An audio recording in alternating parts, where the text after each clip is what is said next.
you ever walked into a small home and felt your heart instantly settle, as if the space itself was whispering, "You're safe here, you belong"? It's not about the house being grand or filled with expensive things. It's the warmth, the order, the quiet sense that everything is exactly where it should be. Today, I want to share a true story about Noriko, an 80-year-old Japanese woman living alone in the American suburbs, whose home radiates this kind of peace. Her secret lies in 7 quiet habits that keep her space neat, her mind clear, and her days light without ever feeling like a burden. These habits aren't about perfection or endless cleaning. They're about living intentionally, even in the smallest moments. In this first part, we'll explore the first 3 habits, giving every item a designated place, doing small tasks immediately if they take less than a minute, and keeping only what truly matters. If you've ever felt overwhelmed by clutter, wished for a simpler life, or thought aging means losing control over your space, Noriko's story might shift your perspective. Her home, modest, yet warm as a cup of tea from her hometown in Kyoto, shows that tidiness is less about effort and more about mindfulness. The moment I stepped into Noriko's small suburban home, I felt a strange calm wash over me. It wasn't that her house was spotless or luxurious, far from it. The furniture was simple, the walls unadorned except for a single framed photo of a cherry blossom tree. Yet, everything felt right. The remote control rested neatly on the coffee table, aligned with its edge. Her slippers sat by the door, toes pointed outward, ready to step into. A single towel hung on a rack, folded with precision. Nothing was out of place, and nothing felt extra. It was as if the house itself was breathing, unburdened by chaos. I asked Noriko if she spent hours each day arranging her home to look this way. She smiled, her eyes crinkling, and said, "No, I don't tidy up. I just bring everything back home." Her words were so simple, yet they carried a weight I couldn't ignore. "Back home?" I echoed, curious. She nodded. "Every item has a place to belong, just like people. When I use something, I return it to its home. That's all." I thought about my own home, where the remote might end up on the couch, the kitchen counter, or even buried under a pile of mail. My keys had a habit of wandering, sometimes in a coat pocket, sometimes on the dining table, once even in the bathroom. I'd spent entire mornings searching for a single document, frustrated and muttering to myself. Those small, careless actions, setting a cup on the windowsill, tossing a jacket over a chair, snowballed into clutter that weighed on my mind. Noriko's approach was different. She never let things wander. Every item had a designated spot, and she returned it there without hesitation. She showed me her kitchen drawer, where utensils were arranged in a simple organizer. Each fork, each spoon had its slot. "When I was younger," she said, "I didn't always do this. I'd leave things out, thinking I'd deal with them later. But then I'd forget, and the house would feel heavy. Now I decide where something lives, and I always bring it back." It wasn't about obsession or perfectionism. It was about clarity. By giving every item a place, Noriko ensured her home remained a sanctuary, not a source of stress.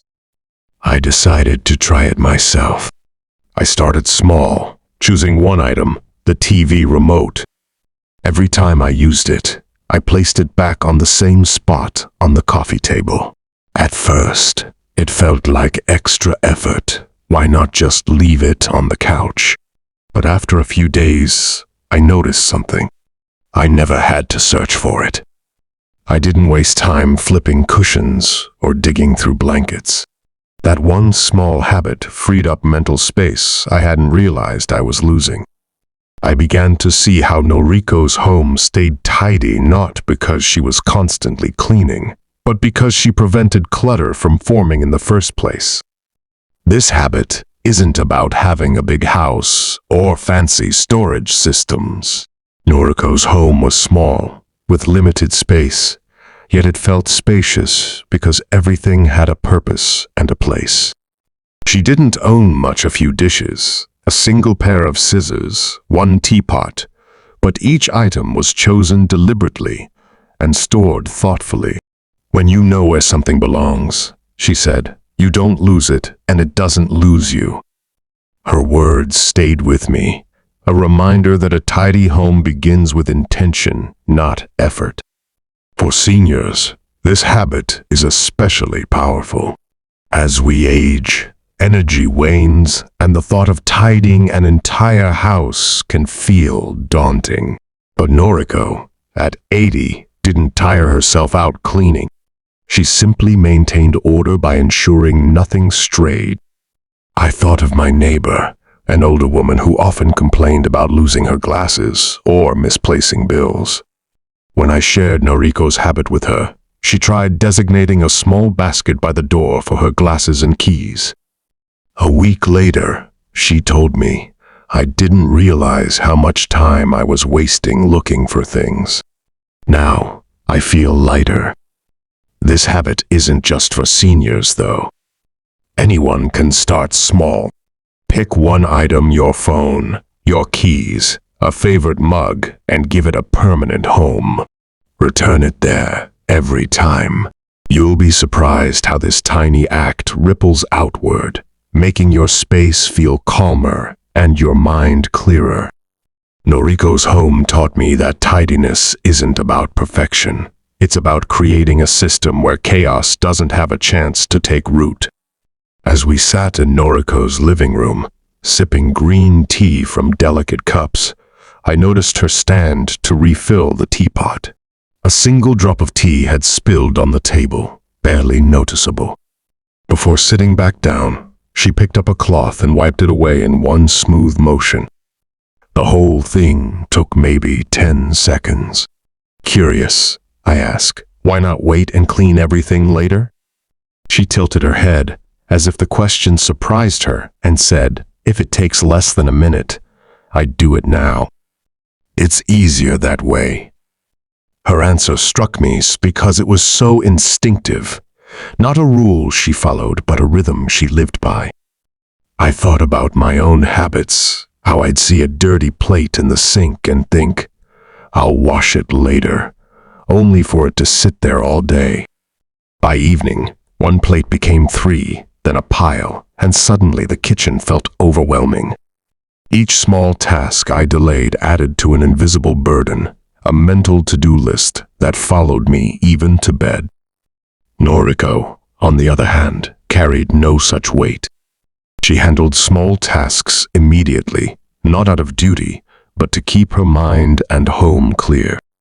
She shared a story from her younger days in Kyoto, when she lived in a tiny apartment with her husband. "We had so little space," she said, "but we were busy. I'd leave dishes in the sink, papers on the table, thinking I'd get to them later. But later never came. The mess grew, and I felt tired just looking at it. One day, she decided to try something. If a task took less than a minute, she'd do it right away. Wipe a spill, rinse a cup, fold a towel. It was like clearing little clouds before they became a storm," she said. Over time, this habit transformed her home and her mindset. I reflected on my own life. How many times had I walked past a stray sock on the floor, thinking, "I'll pick it up later"? How often had I left a coffee mug on the counter, promising myself I'd clean it after dinner, only to find it still there the next morning? These small delays didn't just clutter my home, they cluttered my thoughts. I'd go to bed with a nagging sense of unfinished business, waking up to a space that felt heavier than it needed to be. Noriko's approach was different. She didn't wait for motivation or the right time. She saw a task, assessed it, and if it was quick, she did it. "It's not about being perfect," she said. "It's about not letting small things pile up. When you finish them, you feel free." Her words reminded me of something my grandmother used to say: "Take care of the little things, and the big things take care of themselves." I hadn't realized how much wisdom was in that until I saw it in Noriko's life. I decided to test this habit. The next day, I noticed a few crumbs on my kitchen counter. Normally, I'd ignore them, thinking I'd clean later. But I grabbed a cloth and wiped them away. 15 seconds. Done. Later, I saw a pen on the couch. Instead of leaving it, I returned it to the desk 10 seconds. By the end of the day, I realized I'd completed a dozen tiny tasks without even thinking about it. The house didn't look dramatically different, but I felt different. Lighter, less burdened. I wasn't carrying a mental list of things to do later. For seniors, this habit is a game changer. Energy and mobility may fade with age, but Noriko showed that small, immediate actions require minimal effort. "I don't have the strength to clean for hours," she said, "but a minute. I can do that." She didn't see these tasks as chores, but as acts of care for her home and herself. I shared this idea with a friend's father, who struggled with keeping his apartment tidy after his wife passed. He started with one rule: if it takes less than a minute, do it. A month later, he called me, excited. "The sink is clean," he said. "I don't know why, but I feel better." This habit isn't about speed or efficiency, it's about intention. It's about choosing to act in the moment rather than letting small tasks snowball. Noriko taught me that a minute of action can save hours of frustration. Try it today. Wipe a spill, hang a coat, put away a book. See how it feels to clear those little clouds before they grow. Walking through Noriko's kitchen, I was struck by its simplicity. One pot, one pan, 2 bowls, 2 pairs of chopsticks. The fridge was just as sparse. No jars of expired condiments, no forgotten vegetables wilting in the crisper. Everything was used, everything was needed. I asked her why she didn't keep more, just in case. She smiled and said, "I only keep what I use. I used to have more, but I learned to live with what matters to me now, not what I might need someday." Her words hit me hard. I thought about my own kitchen, crowded with gadgets I rarely touched, a waffle maker I used once, a set of chipped plates I kept out of guilt because they were a gift. My closets were stuffed with clothes I hadn't worn in years, books I'd never read again, and trinkets I held onto just in case. Noriko's approach was different. She didn't keep things out of obligation or fear of scarcity. She chose what served her life today and let the rest go. She told me about her early years in America, when she and her husband moved with just 2 suitcases. "We didn't have much," she said, "but we had enough. I learned that having more doesn't make you happier, it makes you heavier." Over time, she began to let go of things that didn't align with her daily life. "Each item you keep," she said, "takes a piece of your mind. If you hold on to too much, there's no room for peace." I went home and opened my own cabinets, asking myself, do I use this? Does it bring me joy? Does it fit the life I'm living now? I found a blender I hadn't touched in years, a stack of old magazines I'd meant to read, a scarf I kept because it was a gift, even though I never wore it. I didn't throw everything out that felt too drastic, but I started small, donating a few items that no longer served me. The act of letting go was surprisingly liberating. My home didn't just have less stuff, it had more space to breathe. Noriko's philosophy, wasn't about minimalism for its own sake. It was about intention. She kept a single teapot because she used it every day, and it reminded her of mornings in Kyoto with her mother. She kept 2 bowls because they were enough for her and the occasional guest. Every item in her home had a purpose, and that purpose gave her life clarity. A home with less isn't empty, she said. It's full of what matters.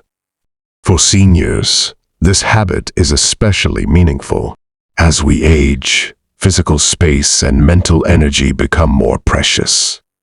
Keeping only what you use reduces the burden of cleaning, organizing, and maintaining. I shared Noriko's approach with a retired friend who felt overwhelmed by her cluttered home. She started by clearing one shelf, keeping only the books she truly loved. "It's not just about space," she told me later. "It's about letting go of guilt. I don't have to keep things just because they were important once." This habit invites us to rethink our relationship with possessions. Instead of holding onto things out of habit or fear, we can choose what truly serves us. Start small. Pick one drawer, one shelf, one corner. Ask yourself, do I use this? Does it make my life better? If the answer is no, consider letting it go. Noriko's home showed me that a life with less can feel like more peace, more clarity, more room to live. Noriko's first 3 habits, giving every item a place, doing small tasks immediately, and keeping only what matters, aren't about drastic changes. They're about small, intentional shifts that create a ripple effect. Her home, though small and simple, felt like a haven because she lived with clarity and care. As seniors, or anyone seeking a lighter life, these habits offer a way to reclaim control without exhaustion. They remind us that tidiness isn't about perfection. It's about creating space to breathe, to live, to feel at home. Try one habit today. Designate a spot for your keys and return them there every time. Wipe a spill the moment you see it. Clear one shelf of things you don't use. Notice how these small acts make you feel. Noriko's story shows that even at 80, living alone in a foreign country, we can create a home that feels warm and welcoming, not through effort, but through quiet, deliberate habit. As the evening light softened through Noriko's living room window, I prepared to say goodbye after a long conversation over tea. But before I could leave, she smiled and said, "Wait just a moment. I need to tidy up."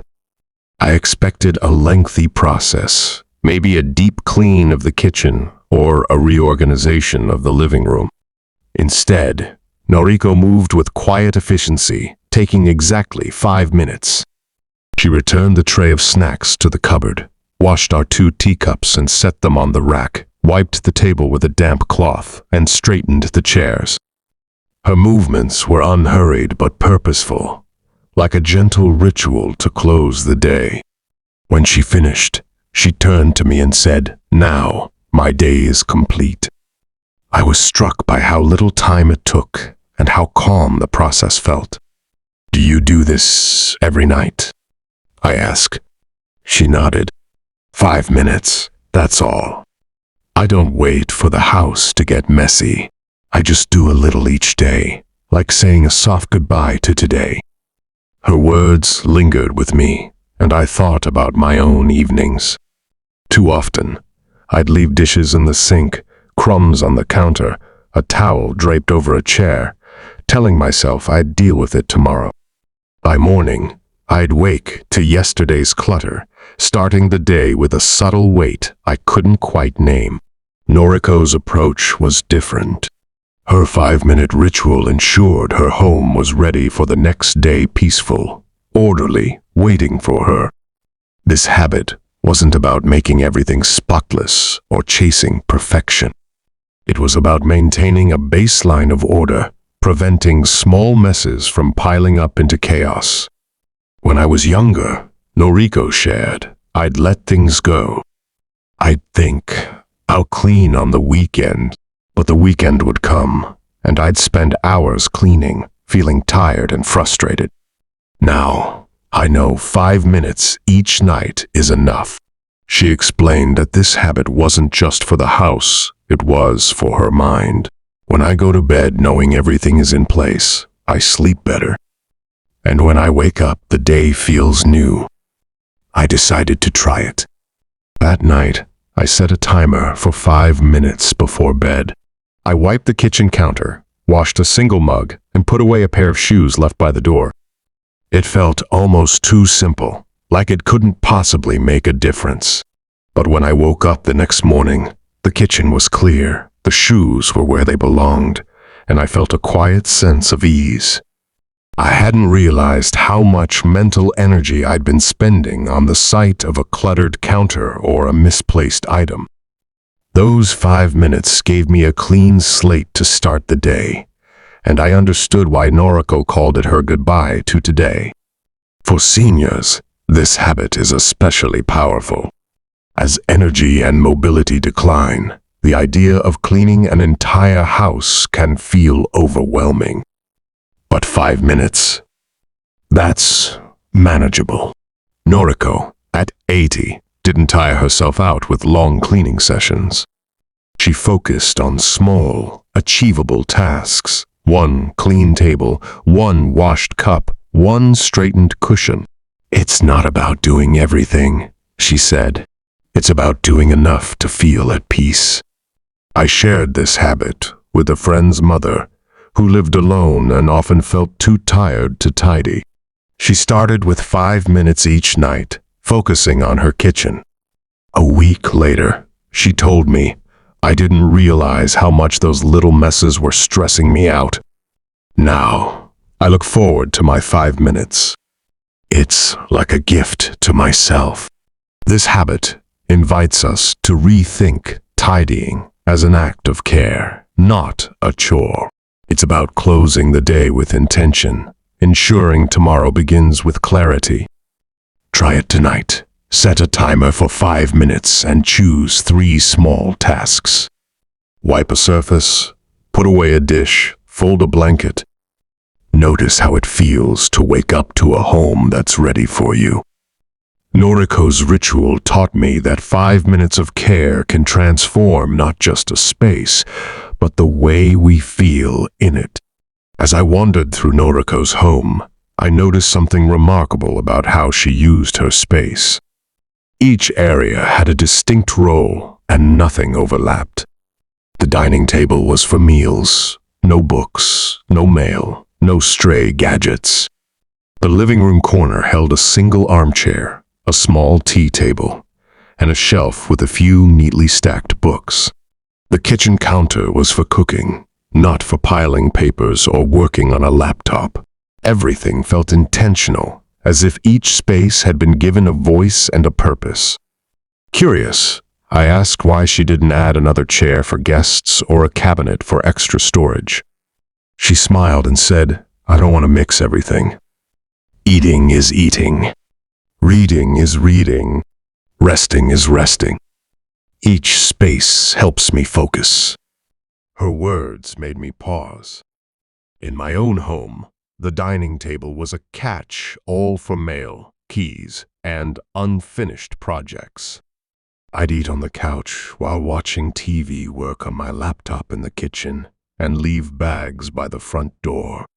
I'd often complain that my house felt too small, but Noriko's home, smaller than mine, felt spacious and calm. The difference wasn't the size, it was the clarity. By giving each area a specific purpose, Noriko prevented her spaces from becoming cluttered and her mind from feeling scattered. She shared a memory from her childhood in Kyoto, where her family lived in a modest home with tatami mats and sliding doors. We didn't have much space, she said, so we learned to use each room for one thing. The tea room was for tea. The sleeping area was for rest. It kept things simple. When she moved to America, she carried this principle with her. If I eat in the living room or work in the kitchen, everything gets confused, she explained. The house feels heavy, and so do I. I thought about my own habits. My dining table was more of a desk than a place to eat. My couch doubled as a dining area, a workspace, and sometimes even a bed for quick naps. No wonder my home felt chaotic. It was trying to be everything at once. Noriko's approach was about boundaries, not restrictions. By assigning a purpose to each space, she created a rhythm that made her days smoother and her home more peaceful. When I sit at the table, she said, I eat and enjoy my food. When I sit in my chair, I read or think. My body knows what to do because the space tells it. I decided to try this habit. I started by reclaiming my dining table, clearing it of papers and electronics, and using it only for meals. The first time I ate there without distractions, I noticed the food tasted better, not because it was different, but because I was fully present. I moved my laptop to a small desk in the corner, designating it as my workspace. Slowly, my home began to feel less cluttered, not because I had less stuff, but because each space had a purpose. The boundaries gave me clarity, and I realized how much mental energy I'd been wasting navigating a home where everything was mixed up. For seniors, this habit is a lifeline. As we age, mental clarity can be harder to maintain, and a cluttered space can amplify feelings of overwhelm. Noriko's approach shows that tidiness starts with intention, not effort. I shared this idea with a retired neighbor who struggled with sleeplessness and a messy home. She cleared her dining table and used it only for meals, moving her craft supplies to a designated box. It's like my house is breathing again, she said. I didn't realize how much the clutter was affecting me. This habit invites us to look at our spaces with fresh eyes. Is your dining table a place to eat or a storage unit? Is your bedroom a sanctuary for rest or a second office? Start small. Choose one area and give it a clear purpose. Clear the dining table for meals. Keep the couch for relaxing. Move work to a desk. Notice how it feels when each space has its own voice. Noriko's home taught me that a tidy space isn't just about less stuff. It's about letting each corner serve its purpose, creating harmony for both the home and the mind. One evening, as we finished our tea, I noticed Noriko begin a quiet ritual. She folded a handkerchief and placed it on a chair, laid out a shirt for the next day, checked the front door lock, and set a glass of water by her bedside. It took no more than 10 minutes, but each action was deliberate, like a soft preparation for the day ahead. Curious, I asked if this was necessary every night. She nodded and said, "Morning is when the mind is most fragile. I clear a path for myself the night before." Her words struck a chord. I thought about my own mornings, often rushed and chaotic. I'd tear through my closet, looking for a clean shirt, search for my keys, and start the day feeling like I was already behind. Noriko's evenings, by contrast, were a moment of calm preparation. When I wake up, she said, everything is ready. I don't have to think. I can just be. Her ritual wasn't about doing more. It was about making the next day easier, reducing the small decisions that can drain us. She shared a story from her early years in America, when she worked long hours and often felt overwhelmed. Mornings were hard, she said.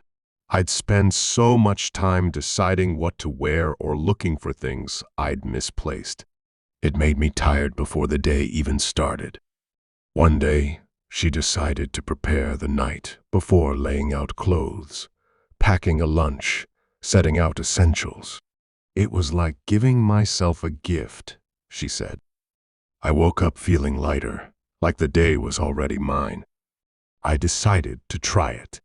That night, I spent 10 minutes preparing for tomorrow. I chose a shirt and pants, placed my keys by the door, and filled a water bottle for the morning. It felt almost silly at first. Why plan for something so simple? But when I woke up, I was surprised by how calm I felt. I didn't have to rummage through drawers or hunt for my wallet. The day started smoothly, and I had more energy for what mattered. Noriko's habit wasn't about control. It was about care. By preparing tonight, she ensured tomorrow began with ease. For seniors, this habit is a gentle way to maintain independence. As energy and focus wane, small decisions can feel overwhelming. Noriko's ritual shows that preparation is a form of self-care, reducing stress and preserving mental clarity. I shared this idea with a friend's father, who often felt frazzled in the mornings. He started laying out his clothes and medications the night before. "It's like I'm helping my future self," he said. Mornings aren't a fight anymore. This habit invites us to think of preparation as an act of kindness. Tonight, try setting out one thing for tomorrow: a pair of shoes, a water bottle, a list of tasks. Notice how it feels to wake up with a clear path. Noriko's ritual taught me that a few minutes of intention can transform the start of a day, making life feel lighter and more manageable. After our last cup of tea, I watched Noriko wash her cup, dry it carefully, and pause before placing it back on the shelf. She pressed her hands together gently, a small gesture I almost missed. "What was that?" I asked. She smiled and said, "I'm thanking the cup for serving me today." Her answer stopped me in my tracks. In her home, every item was treated with care, not because it was valuable, but because it was part of her life. "I once had very little," she said, "so I learned to appreciate what I have, not hoard more. I keep what I use, and I thank it." Her gratitude wasn't just a habit, it was a philosophy. Noriko didn't see objects as mere things. Each had a role, a story, a purpose. The teapot reminded her of her mother's kitchen in Kyoto. The slippers by the door carried her through countless days. By thanking them, she honored their presence in her life. "When you're grateful," she said, "you don't need more.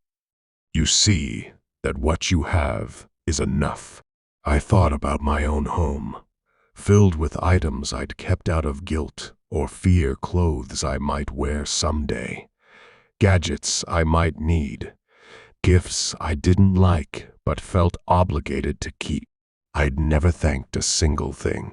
Noriko's gratitude made her home feel warm, not because it was fancy, but because it was love.